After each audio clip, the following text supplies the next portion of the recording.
এক ডাক্তার আমাকে এক স্বাস্থ্য ভাই ডাক্তার হয়ে আইছে। সেই সময় লন্ডনের থেকে পড়ে আসা ডাক্তারের কত বিলাত ফেরত, মুরব্বীরা জানেন বিলাত ফেরত কত না, তার মানে বিলাতের পড়িয়ে ফেরত দেশে তারা চাই চলে এসে বিলাত ফেরত। তো বিদেশের থেকে পড়ে আইসা ডাক্তার, দেশের ছেলে, একটু সেবা খেদমত করতে জীবন ভরি তো ঢাকা এই ডাক্তারি বেশি খাবে। তো বাড়ি আইসা মাইকিং করে, মাইক তো ছিল না সে সময়, ওই সুঙ্গ দিয়ে বই বই বলে দেশে যে অমুক ডাক্তার রয়েছে বিলাতেতে 3 দিন ফ্রি চিকিৎসা করবে, পরীক্ষা নিরীক্ষা ওষুধ পানি সব দেবে। এই কথা করলি বাঙালি রোগীর অভাব হয়। সিরিয়াল ধরে আইসা দেখাচ্ছে আর উনি ঔষধ দিচ্ছে, চিকিৎসা করতেছে, পরীক্ষা করতেছে, ঔষধ দিচ্ছে, দিয়েই যাচ্ছে। এই দেখা ওনার এক দাদা সোয়াটাখানিক হবে বয়স, সোয়াটাখানিক পর্যন্ত 100 হবে। তো এইরকম বুড়ো কায়দা মতো বুড়ো রুকু হয়ে থাকে সবসময়, কিচ্ছু চহে দেয় না।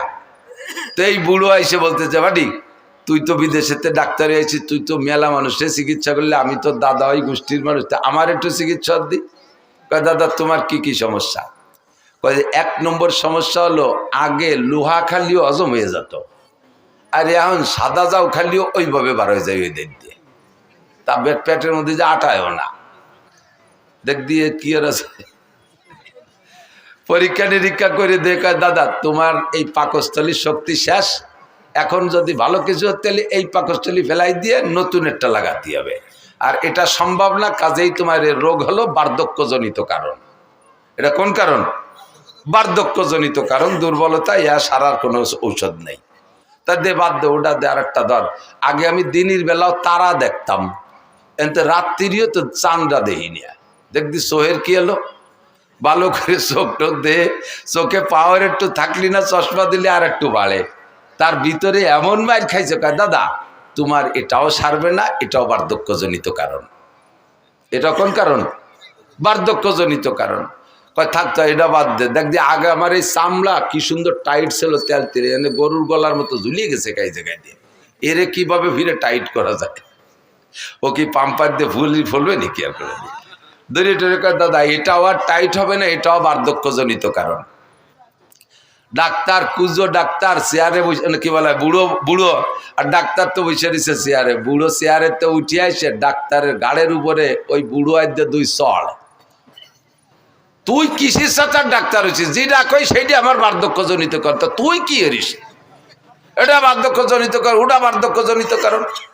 তো ডাক্তার কয় দাদা যে পরে 2টা চড় দিলে এটাও বার্ধক্যজনিত কারণ।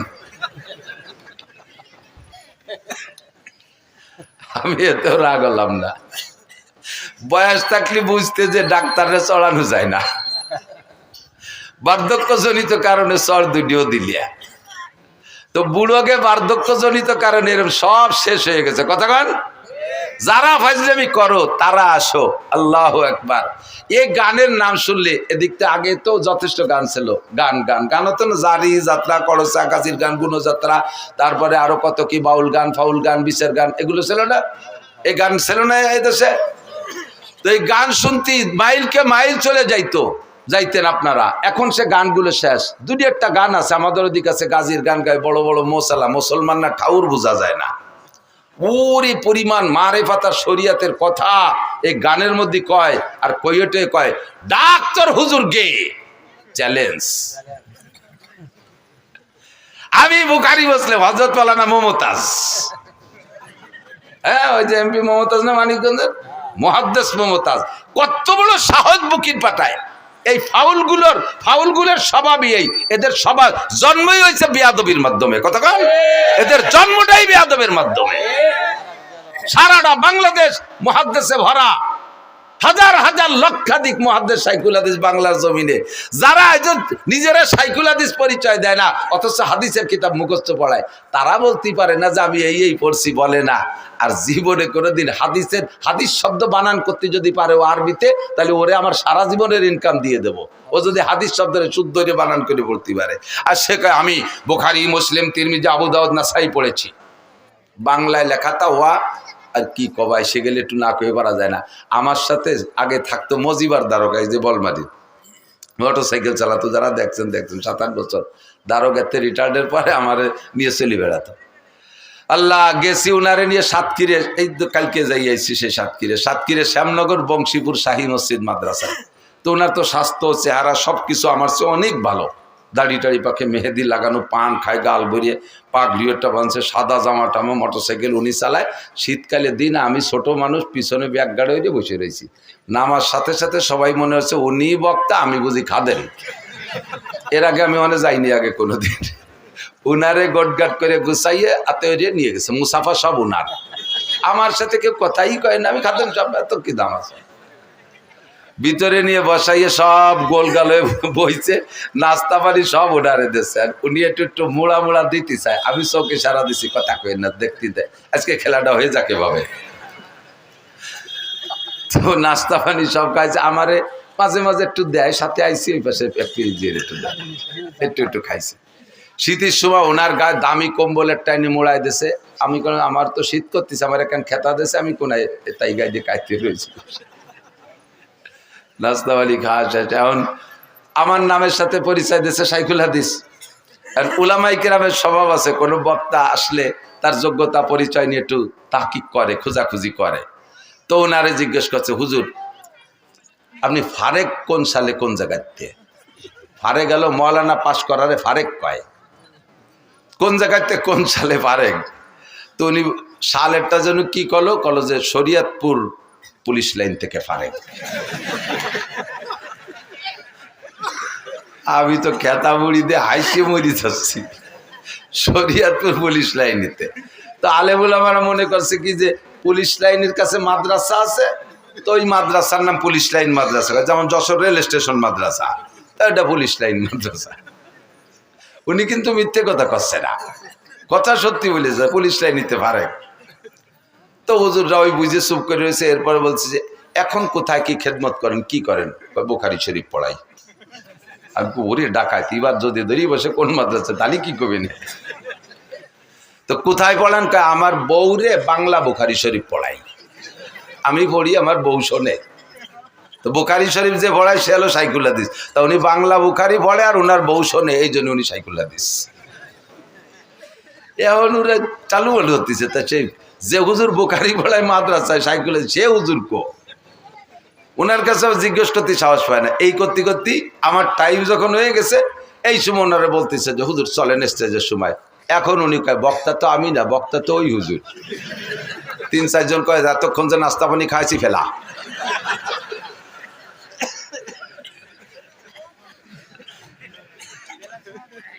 বুখারী পড়ায় এই যে আবাল ফাউল নাকি আবুল সরকার, আবাল ফাউল সরকার, আবাল ফাউল সরকার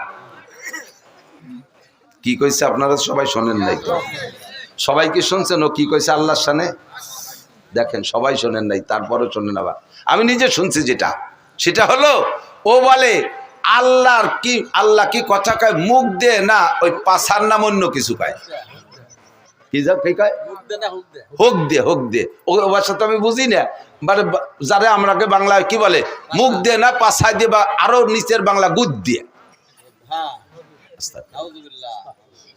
কেন এরকম কয়? যে আল্লাহর এক মুখ দিয়ে 5 রকম কথা কয়, একই কথা 5 রকম। আউয়ালু মা খালাকাল্লাহুল ইশক, আউয়ালু মা খালাকাল্লাহু নূরি, আউয়ালু মা খালাকাল্লাহুল আরশ, আউয়ালু মা খালাকাল্লাহুল কদর, আউয়ালু মা খালাকাল্লাহুল কলম। আল্লাহ কয় সর্বপ্রথম আমি ইশক বানাইছি, সেই আল্লাহ আবার জায়গায় বসে কয় সর্বপ্রথম আমি আরশ বানাইছি, সেই আল্লাহ আবার কয় সর্বপ্রথম নূর বানাইছি, সেই আল্লাহ আবার কয় সর্বপ্রথম কলম বানাইছি, আবার আল্লাহ কয় আমি সর্বপ্রথম তকদির বানাইছি। তাহলে এক সর্বপ্রথম কয়বার হয়? এক সর্বপ্রথম কয়বার হয়? আল্লাহরও হুঁশটা আল্লাহকে মুখ দিয়ে কথা কয় না, পাছায় দিয়ে কথা কয়। বলেন তো এর কি কওয়া দরকার? যদি কেউ বাউল ভক্ত থাকেন, আপনি যদি এখানে তারে কাফের না বলেন, এখানে যদি তার হত্যার দাবি না করেন, তার ফাঁসির দাবি না করেন, আপনি কিয়ামতের ময়দানে আল্লাহর সামনে যেয়ে দেখেন, রাসূলের সামনে আপনি যেয়ে দেখেন।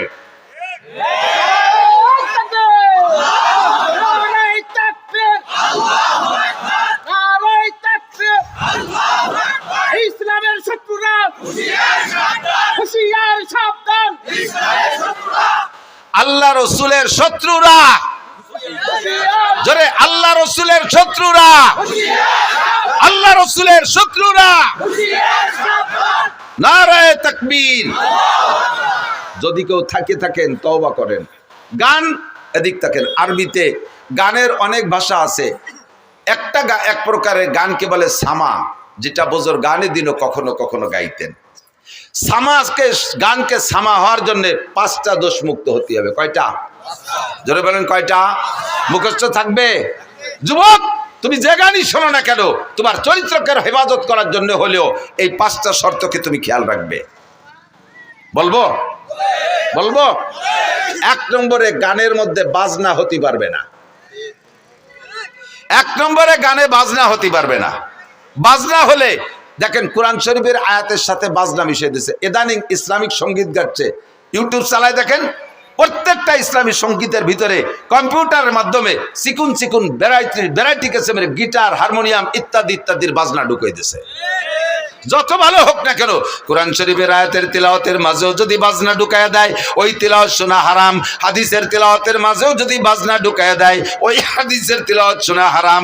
জিকিরের মাঝেও যদি বাজনা ঢুকায়া দেয়, ওই জিকির শোনা হারাম। দুরুদের মাঝেও যদি বাজনা ঢুকায়া দেয়, তাহলে ওই বাজনার কারণে দুরুদ শোনা হারাম। 1 নম্বরে বাজনা হারাম, বাজনা থাকতে পারবে না। 2 নম্বরে গানের মধ্যে মিথ্যা কথা হতে পারবে না। গানের মধ্যে মিথ্যা কথা হতে পারবে না। জারি গানের প্যাডে ভরা মিথ্যা কথা। ছোটবেলায় শুনতাম জারি গান, এখন তো জারি গান নেই। শুনি একদিন জারি গানে গাইতেছে, এক বয়াতে আর এক বয়াতের কাছে প্রশ্ন রেখে যাচ্ছে, বলেন তো কোন নবী 2 রাকাত নামাজে 18 সিজদা দিছে? কোন নবী 2 রাকাত নামাজে 18 সিজদা দিছে? পরের বয়াতি যিনি আসছে উনি তা জানে না, কইতে পারে নাই। এবার দর্শক আর শ্রোতাদের ভিতরে তো জানার একটা আগ্রহ তৈরি হয়েছে, তাহলে আমাদের তো জেনে নিতে হবে। তোমরা বয়াতিরা হারাহারি করলে, জিতাজিতি করলে, আমরা তো জানতে পারলাম না। তাহলে বয়াতি সাহেব আপনি বলেন তো কোন নবী 2 রাকাত নামাজে 18 সিজদা দিছে? আল্লাহু আকবার। এবার উনি জবাব দিচ্ছেন, হযরত আইয়ুব আলাইহিস সালাতু ওয়াস সালাম 2 রাকাত নামাজে 18 সিজদা দিছে। বলে কিভাবে দিল? ওনার 18টা ছেলে ছিল, তাদের জানাজার নামাজে 2 রাকাতে 18 সিজদা দিছে। আল্লাহু আকবার।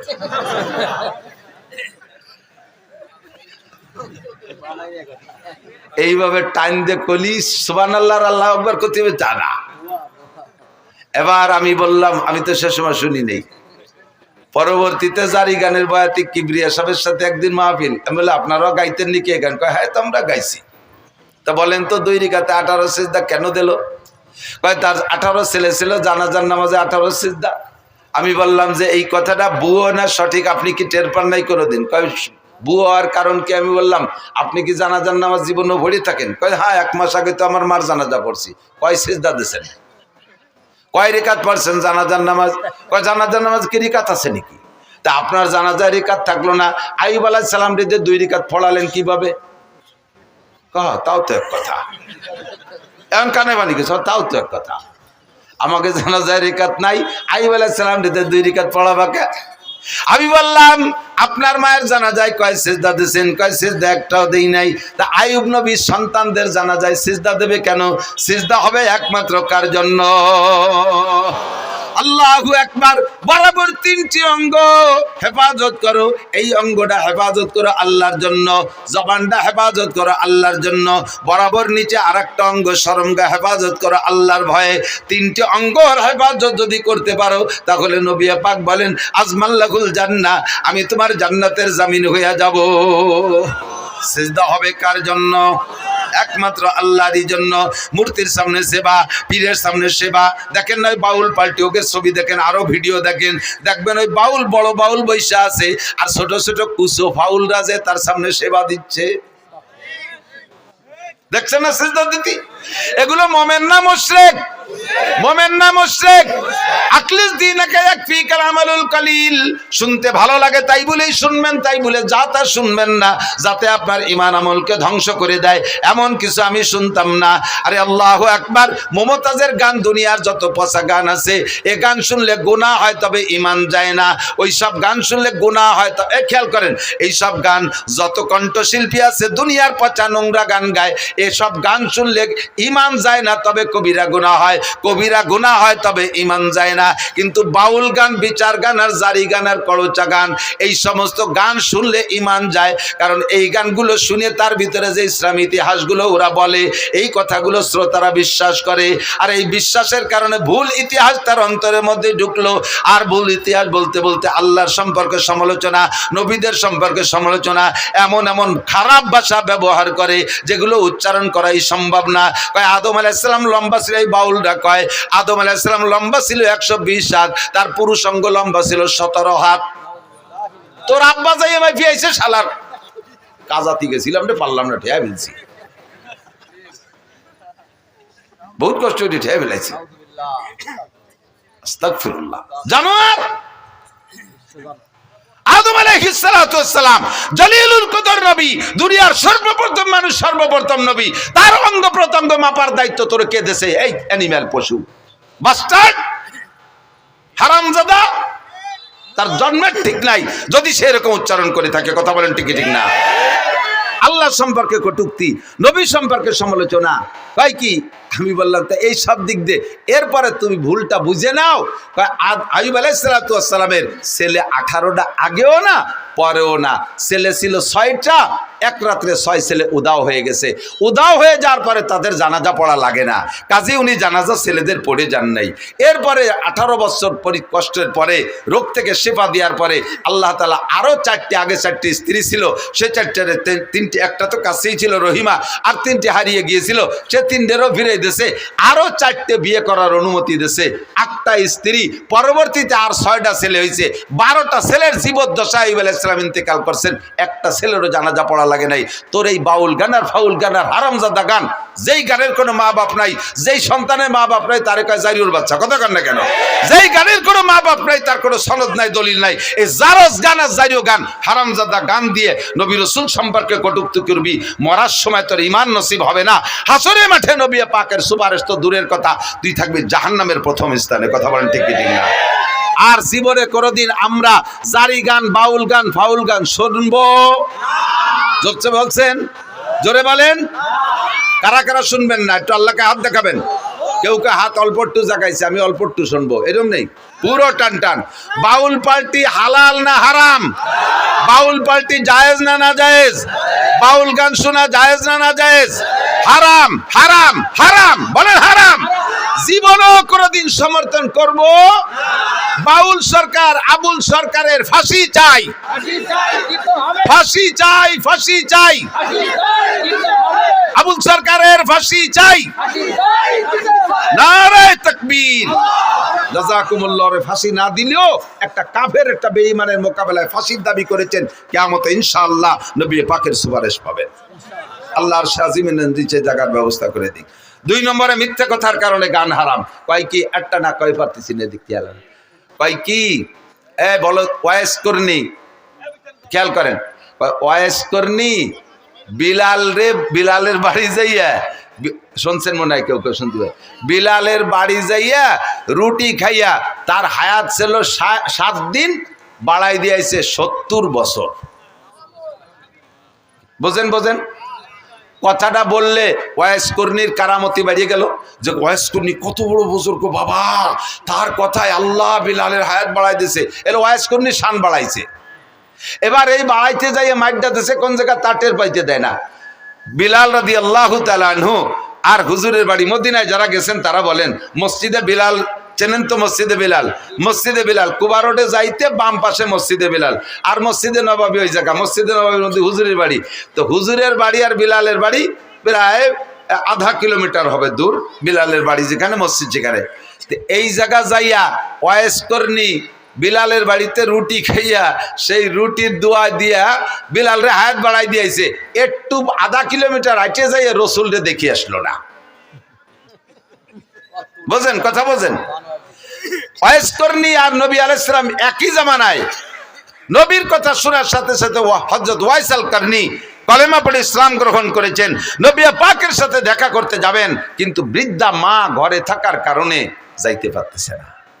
চিঠি লিখছে হুজুরের কাছে, হুজুর আমি তো আমার এই বৃদ্ধা মার খেদমতে আছে, আমার আর খেদমত করে কেউ নেই আমার মাকে, তা আমি কি আপনার সাথে একটু যদি দেখা করতে পারতেন তাহলে হতেন সাহাবি। আর সাহাবি আর ওয়াইস কর্মীর মধ্যে পার্থক্য কি জানেন?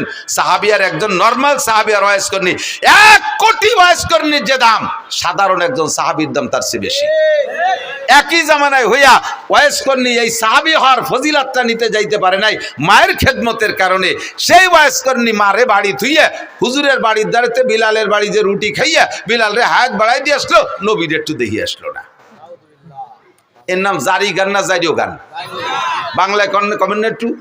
কতজনের জারিওর বাচ্চাকে গালি হয়েছে নাকি? একটু গালিও না, এটা গালি দিলেও না কি আছে? এই গান কি জারি গান না জারিও গান? যার কোনো বাবা প্রায় মিথ্যে কথা। এরপরে জারি গানের ভিতর গায় আল্লাহ উসমান রে আর কুলসুম রে আল্লাহ জাহান্নামে দেবে। উসমান রা দিয়ে তেন জিন্নুরাইন হুজুরের একটা মেয়ে বিয়ে দিয়েছে, ওইটা মারা গেছে, কয়দিন পর আর একটাও দিছে। এরপরে হুজুর বললেন আমার যদি আরো মেয়ে থাকতো আর একটা একটা করে উসমানের সাথে দেবো, আর মরবে আরেকটা দিতে থাকবো, মরবে আবার আরেকটা দিতে থাকবো, যতগুলো মেয়ে থাকতো আমি পরপর উসমানের সাথে দিতাম। এই উসমান রাদিয়াল্লাহু তাআলা তৃতীয় খলিফা, নবী আলাইহিস সালামের কলিজার টুকরা জিন্নুরাইন, হুজুরের 2টা মেয়ে ওনার সাথে বিয়ে দিয়েছে বিদায় হুজুর বলে জিন্নুরাইন 2টা নূরের অধিকারী। সেই উসমান আর হুজুরের মেয়ে কুলসুম এই দুইজনরে বদদোয়ারে ডেওয়াই দিচ্ছে জারিও গানা লাগে বিবৃতি শুনে যে হযরত উসমান ধনী মানুষ, বিশাল জিয়াফত করছে, অনুষ্ঠান করছে। সেই অনুষ্ঠানে ফাতেমা আর আলী আর হাসান হুসাইন এই 4 জনের পোশাক ভালো না, গরিব, এই জন্যই 4 জনের দাওয়াত দেয়নি, খাতি দাওয়াত দেয়নি। যেমন দাওয়াত দেয়নি আল্লাহ সেরকম বিচার উড়িয়ে দিছি, সব ডেক ভরা ভাত মাটি হয়ে গেছে। পুরা কয় বাবিটা যে দেখে আইছে। শুনছেন না এই কথা? এই গান শুনছেন না? আমি শুনছি, আপনারা আসলে আমি শুনছি। এইরকম তাজা মিথ্যে কথা। ওয়াইস কর্মী কি বলে হযরত উসমানের বাড়ির ভাত সব মাটি হয়ে গেছে, আর এইটি জারি গানের ভিতরে শুনেইয়া হযরত উসমান আর কুলসুমকে কালারিং করেছে হাসান হুসাইন ফাতেমা পাক পাঞ্জাতনরে মোহাব্বত করতে যাইয়া। তুমি বেঈমান হয়ে গেছো। তুমি কি জানো উসমানকে? তুমি কি জানো? হযরত উসমান রাদিয়াল্লাহু তাআলা বলেন হুব্বিবা ইলাইয়া মিনাদ দুনিয়া সালাস, দুনিয়ার 3টে জিনিস আমার ভালো লাগে।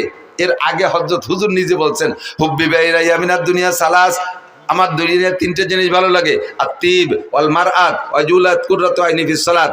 হুজুর বলেন আমার 3টে জিনিস ভালো লাগে। 1 নম্বরে আতর সুগন্ধি, 2 নম্বরে নারী জাতিকে ভালো লাগে, মাকে মা হিসেবে, দাদিকে দাদি হিসেবে, নারীকে নারী হিসেবে, স্ত্রীকে স্ত্রী হিসেবে। এরপরে ওয়াকুররাতু আইনি ফিস সালাত, আমার নামাজ ভালো লাগে, নামাজে দাঁড়াইলে চক্ষু শীতল হয়ে যায়। ফাকামা আবু বকরিন, আবু বকর দাঁড়াইলেন, ফাকালা সাদাকতা ইয়া রাসূলুল্লাহ, হুজুর সত্যই 3টে গুণ আপনার মধ্যে আছে, আমরা দেখেছি আপনি এই 3টে জিনিসকে খুব ভালোবাসেন। ওয়াহুব্বিবা ইলাইয়া মিনাদ দুনিয়া সালাস, আমারও 3টে জিনিস ভালো লাগে। আবু বকর বলে 1 নম্বরে আন-নাজরু ইলা ওয়াজহিকা, আপনার নুরানি চেহারার দিকে সর্বক্ষণ তাকায় থাকতে মনে চায়। 2 নম্বরে ইনফাকুম আলী আলা আমরিকা, আপনার হুকুমে আমার সব মাল আল্লাহর রাস্তায় খরচ করে দিতে মনে চায়। 3 নম্বরে আইয়াকুনা বিনতি ফি বাইতিক, যখন হুজুর বলছেন আমার নারী জাতি ভালো লাগে, তাহলে নারীর মধ্যে তো স্ত্রীও আছে। ওই সময় হুজুরের ঘরে কোনো স্ত্রী নাই, খাদিজা তার কিছুদিন আগে ইন্তেকাল করেছেন। হযরত আবু বকর সুযোগ পেয়ে এবং অন্তরের কথাটাই বলে ফেললেন, হুজুর আপনার স্ত্রী ভালো লাগে, আপনার ঘরে স্ত্রী নাই, আমার ভালো লাগে আমার একটা মেয়ে যদি আপনার স্ত্রী বানাইয়া আপনার ওই চাহিদাটা পূরণ করতে পারতাম। আয়েশার বয়স তখন মাত্র 6 বছর। দিনের বেলা আবু বকর এই প্রস্তাব দিয়েছে, রাতের বেলা নবী পাককে জিবরাইল আইসা আয়েশার ছবি একটা রেশমি কাপড়ে ছবি কইরা আইনা স্বপ্নে দেখাচ্ছে, ইয়া রাসূলুল্লাহ আপনি মেয়েটিকে চেনেন? হুজুর বললেন মনে হয় আয়েশা। জি হুজুর ঠিক আছে। পরপর 3 দিন দেখানোর পরে 3য় রাত্রে প্রস্তাব দিয়েছেন, হুজুর মেয়েটা কি আপনাকে আপনার পছন্দ হয়? হুজুর বললেন পছন্দ তো হয় তার বংশধরেই, তার বাপ আমার দোস্ত, পরিবারের সবাইরে ভালোবাসি, আর মেয়েটা তো অত্যন্ত স্নেহের, আমি কত কোলে কাকে করছি, অবশ্যই ভালো লাগে। তাই উদ্দেশ্যে, কি উদ্দেশ্যে তুমি বলছো জিবরাইল? জিবরাইল বলে আল্লাহ পাক রব্বুল আলামিন আমাকে ঘটক বানাইয়া, রাইবার বানাইয়া আপনার কাছে প্রস্তাব পাঠিয়েছেন। দিনের বেলা 3 দিন আগে আপনার আবু বকর বলেছিলেন তার একটা মেয়েকে আপনার স্ত্রী বানায় দিতে পারলে সে খুশি হয়। আল্লাহ পাক এই দোয়া কবুল করে ফেলাইছে। কাজেই আপনাকে আল্লাহ পাক প্রস্তাব দিয়েছে, যদি আপনার পছন্দ হয় আয়েশাকে দিনের বেলা সাহাবায়ে কিরামদের উপস্থিতিতে বিয়ে করে নিবেন। বয়স তখন 6, বিয়ে হয়ে গেছে হুজুরের সাথে। এই সময় হিজরতের 1 বছর আগে, হিজরতের পরে মদিনায় যা 2 বছর পরে আয়েশার বয়স যখন 9, সেই সময় আয়েশাকে আল্লাহ তাআলা অ্যাডাল্ট করে দিয়েছেন, সাবালিকা বানায় দিয়েছে, খুব হ্যান্ডসাম বডির অধিকারী বানায় দিয়েছে। এবার বড় 16-18 বছরের যুবতীর মতো ফিগার হয়ে গেছে। হযরত আয়েশার মা আয়েশা রাদিয়াল্লাহু তাআলা আনহাকে নবী পাকের ঘরে স্ত্রী হিসেবে ব্যবহারের জন্য দিয়ে আসছে। হয়ে গেল আবু বকরের 3টা। ফাকামা ওমর, ওমর দাঁড়াইলেন। ফাকালা সাদাকতা ইয়া আবু বকরিন, ভাই আবু বকর সত্যই বলেছেন, আপনার মধ্যে 3টে গুণ আমরা উপলব্ধি করেছি। ওয়াহুব্বি ইলাইয়া মিনাদ দুনিয়া সালাস। হযরত ওমর বলেন আমারও 3টে জিনিস ভালো লাগে। এই 3-এর পালা চলতেছে, আমারও 3টে জিনিস ভালো লাগে। কয় বলেন কি কি? কয় 1 নম্বরে আল আমরু বিল মারুফ, সৎ কাজের আদেশ দিতে শক্ত হাতে, সৎ কাজের আদেশ দিতে শক্ত হাতে, এটা আমার খুব ভালো লাগে। ওয়ান নাহি আনিল মুনকার, আর যত প্রকার খারাপ কাজ আছে জীবন দিয়ে হলেও তার বাধা দেওয়া, কোনো প্রকার খারাপ কাজ আমি সহ্য করতে পারি না, এই অসৎ কাজের নিষেধ করা। 3 নম্বর হলো ওয়াসাউবুল খালক, পুরন কাপড় আমার ভালো লাগে, তালি দেয়া কাপড় ভালো লাগে, ছিঁড়া ফাটা কাপড় পরতে ভালো লাগে।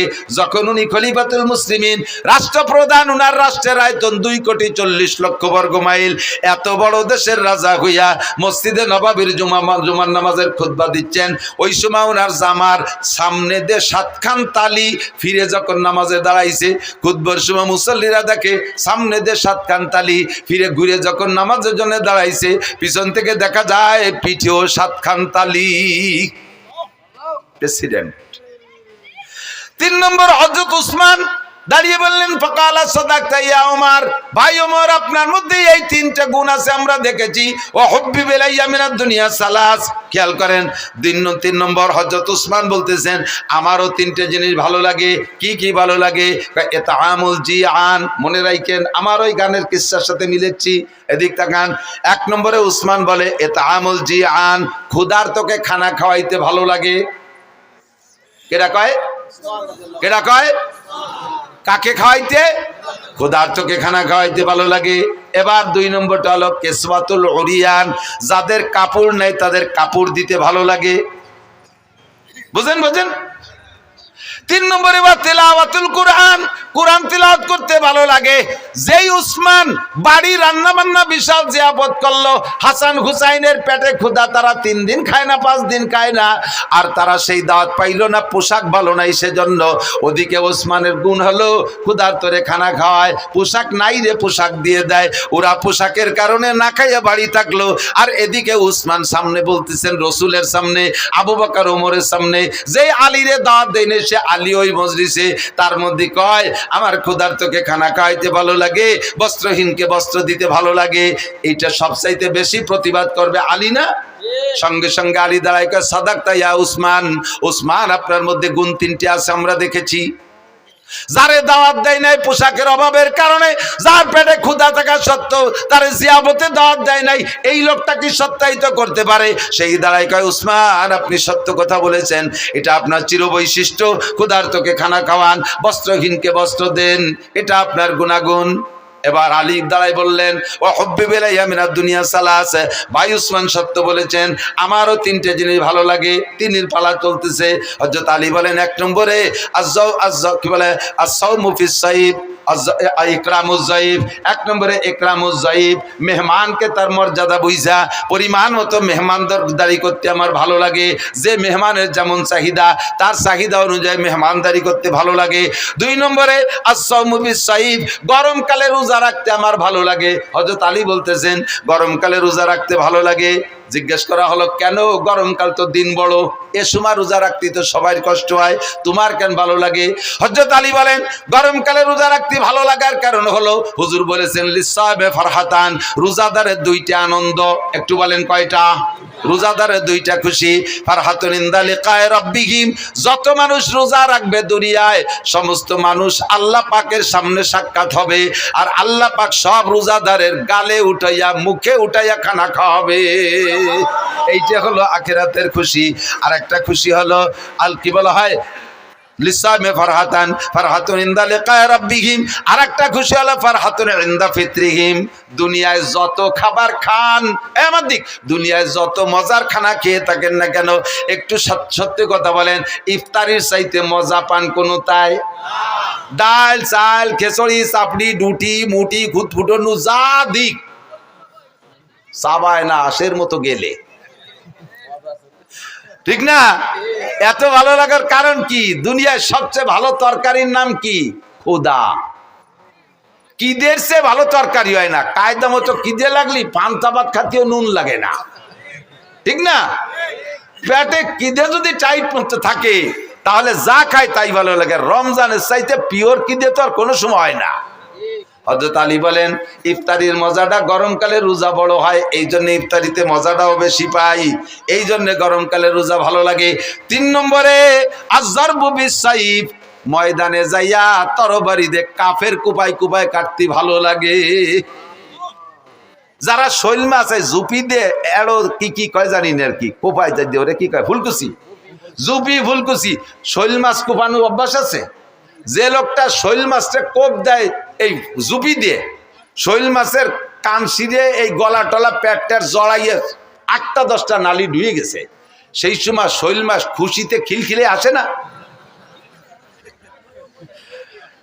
ফুলকুচির সাথে ওই যে নাড়ি বার হয়ে গেছে, শৈল মাছে কি হাসে না কান্দে? শুনি আর না শুনি কান্দে। ও তো কান্দেও মারে, যে কোপ দেয় সে কি আরে কন তো খুশিতে দিছি লাগাইয়া, সে খুশিতে লাভ হয়।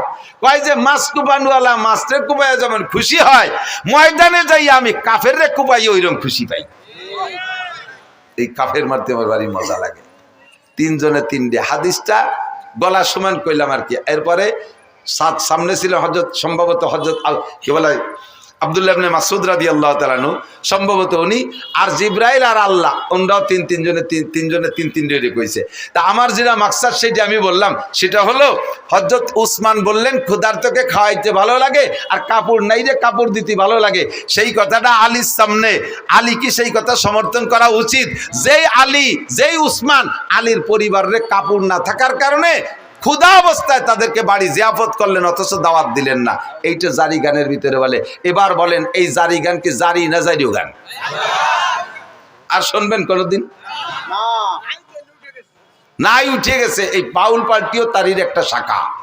এ বাউল পার্টি ফাউল পার্টিও তারই একটা, না নামাজ হয় না, রোজা না, জাকাত না হয়, তো ফের খুশি কেস বাত কে কই যে ঢা না জল। তুই দাড়ি কাটছিস চুল লম্বা, আর কত বড় গাদা আমি শুনছি যেটা, ও কয় কি একটা দাড়িতে 70 জন ফেরেশতা থাকে, মুখের দাড়িগুলো কাটিয়ে ফেললি ফেরেশতাদের পাও কাটিয়ে শুরু হয়ে যায়। ও আরো ভাষা খারাপ দিয়ে কইছে, ফেরেশতাদের গোড়ামারি দেওয়া হয়ে গেছে। শয়তান বেয়াদব কোথাকার। আর এরে আজতে ঢুকাইছে, আর এর পক্ষে বলে কোন উকিল দাঁড়াইছে, এর পক্ষে বলে কোন উকিল না কোন দাতাল বলে দাঁড়াইছে এরে খালাস করার জন্য। হ্যাঁ, আর এক শ্রেণীর নেতারাও বলে সেই ফাউলির পক্ষ নেছে। যারাই ফাউলির পক্ষ নেছো আর কোনোদিন মাথা খাড়া করতে পারবা না বাংলার জমিনে, আর কোনোদিন মাথা খাড়া করতে পারবা না যদি ফাউলদের পক্ষ নাও। আল্লাহর শত্রুতা।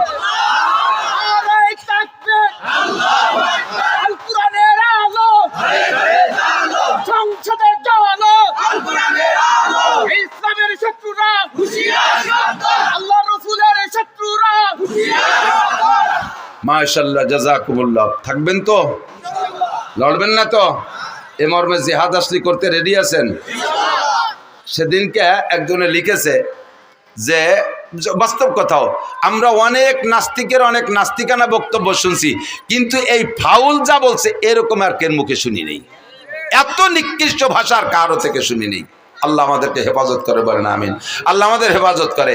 তো দোস্ত, দুনিয়ার জিন্দেগি অল্প একটু, মনে আছে? দুনিয়ার জিন্দেগি বেশি না আখিরাত বেশি? কথা কন না কা, দুনিয়া বেশি না আখিরাত বেশি? যদিও দুনিয়া 3000 কোটি বছর হয়, তবে 3000 কোটি বছরই শেষ, তারপরে আর 1 সেকেন্ডও থাকবে না।